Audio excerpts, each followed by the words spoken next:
T20 world cup में team India की अग्नि परीक्षा चल रही है, लेकिन एक खिलाड़ी ऐसा भी है जो रणजी ट्रॉफी में अग्नि परीक्षा दे रहा है और पूरे अंक से पास हुआ है। लोकेश राहुल, केएल राहुल, नाम तो सुना ही होगा। कर्नाटक को अपने दम पर इन्होंने रणजी ट्रॉफी के सेमीफाइनल में पहुंचा दिया है। कैसे? और सामने शक्तिशाली मुंबई की टीम थी। मुशीर खान, यशस्वी जायसवाल जैसे बड़े बड़े नाम थे, लेकिन कर्नाटक के पास भी बड़े नाम थे, पर मुंबई ने कर्नाटक को फंसा दिया था। चौथी पारी में एक बड़ा टारगेट दिया था और चौथी पारी में आप जानते हैं अगर 300 प्लस टारगेट है तो माना जाता है कि गेंदबाजी करने वाली टीम उसकी पकड़ मजबूत होती है। लेकिन सामने केएल राहुल हो तो चाहे बॉलिंग वाली टीम कोई भी हो, टेंशन उसके सिर पर होगी। और इसीलिए केएल राहुल की बल्लेबाजी की चारों ओर तारीफ हो रही है, जबकि T20 वर्ल्ड कप अपने पीक पर है। शानदार मैचेस हो रहे हैं, सारे मैच ऐसा लग रहा है कि शिफ्ट हो रहे हैं, जैसे सीसॉ होता है ना इधर उधर, उस तरह। चलिए आपको बताते हैं कि मुंबई की बत्ती कैसे गोल की।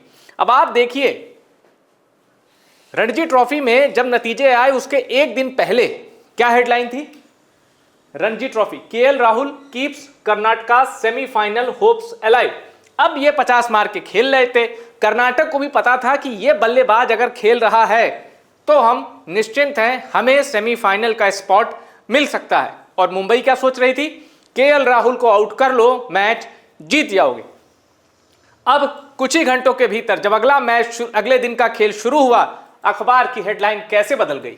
KL Rahul hits 24th first class 100 in Ranji trophy quarter final versus Mumbai, और कर्नाटक को इन्होंने दिला दी जीत। अब देखिए, पहली इनिंग मुंबई की 120 पर सिमटी, कर्नाटक 170 प्लस पे सिमट गई थी।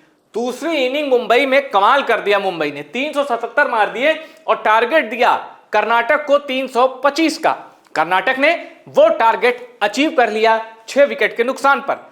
प्लेयर ऑफ द मैच बने केएल राहुल, और कितने रन उन्होंने मारे, कितनी गेंदों पर, आइए आपको बताते हैं। देखिए, मयंक अग्रवाल के साथ केएल राहुल ने ओपन की। मैं ये चौथी पारी बता रहा हूं जब 325 रन का टारगेट मुंबई ने कर्नाटक को दिया था। टारगेट चेस करने उतरी कर्नाटक ने। कैसे शुरुआत की? मयंक अग्रवाल 3 रन बनाकर आउट हो गए।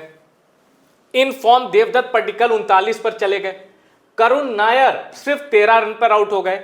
S Ravichandran 83 not out, great inning. इन सब के बीच श्रेयस गोपाल, जो कि बैटिंग अच्छी कर लेते हैं डोमेस्टिक में खास तौर पर, श्रेयस गोपाल, विकेट कीपर कृष्णा, ये 3 रन के भीतर ये दोनों आउट हो गए। लेकिन एक खिलाड़ी जिसने 14 चौके मारे, 1 छक्का लगाया, 71 के स्ट्राइक रेट से बैटिंग की और 182 गेंदों पर ठोके 130 रन, उस खिलाड़ी का नाम केएल राहुल। और इस 130 रन की पारी की बदौलत कर्नाटका ने 6 विकेट के नुकसान पर बना दिए 325 और कर लिया रणजी ट्रॉफी के अंतिम 4 यानी सेमीफाइनल के लिए क्वालिफाई। अब कर्नाटका का मुकाबला है उत्तराखंड से। उत्तराखंड ने झारखंड को पारी और 6 रनों से हराया, यानी उत्तराखंड को हल्के में मत लेना। झारखंड जैसी एक मजबूत टीम को उत्तराखंड हराकर अंतिम 4 में पहुंची है। और अब केएल राहुल की कर्नाटक, मयंक अग्रवाल की कर्नाटक, देवदत्त पड्डीकल की कर्नाटक, इनका मुकाबला है उत्तराखंड से। जाहिर सी बात है, अभी आपको कर्नाटक भारी दिख रही होगी, लेकिन क्रिकेट है, वो भी डोमेस्टिक क्रिकेट, कभी भी कोई भी भारी पड़ सकता है। लेकिन केएल राहुल की इस आतिशी पारी की हर ओर तारीफ हो रही है। इन्होंने पहली पारी में 28 बनाया, लेकिन दूसरी पारी में बना दिया 130, जिसके दम पर कर्नाटक पहुंच गई सेमीफाइनल में। अब मैं आपको बताता हूं कि केएल राहुल का हालिया फॉर्म कैसा है। देखिए, ये तो आपको पता चल गया कि 28 और 130 वाली पारी मैंने बता दी। इसके पहले ये 29 जनवरी को पंजाब के खिलाफ मोहाली में खेलने उतरे थे। तब इन्होंने पहली पारी में 59 मारे थे, दूसरी में 13, यानी 150 बल्ले से आई थी।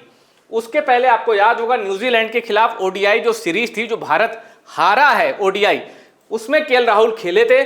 1 रन बनाया, 112 नॉट आउट और 29 नॉट आउट। यानी अगर आप बैटिंग एवरेज निकालने जाएंगे तो इन 3 मैचों के आधार पर केएल राहुल का बैटिंग एवरेज आएगा 142 का, क्योंकि वो आउट हुए हैं एक ही बार 3 पारियों में।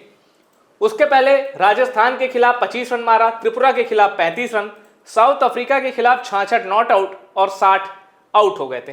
तो कुल मिला के रिदम में है, फॉर्म में है, टच में है केएल राहुल। आगे जैसे जैसे ये खेलेंगे अपनी टीम के लिए ट्रम्प कार्ड साबित होते रहेंगे।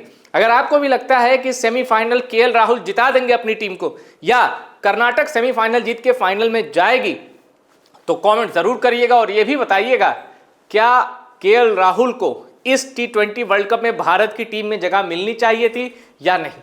आप जो भी सोचते हैं अपनी राय कमेंट करके हमें जरूर बताइए और टॉप सीक्रेट स्पोर्ट्स को सब्सक्राइब जरूर करिएगा।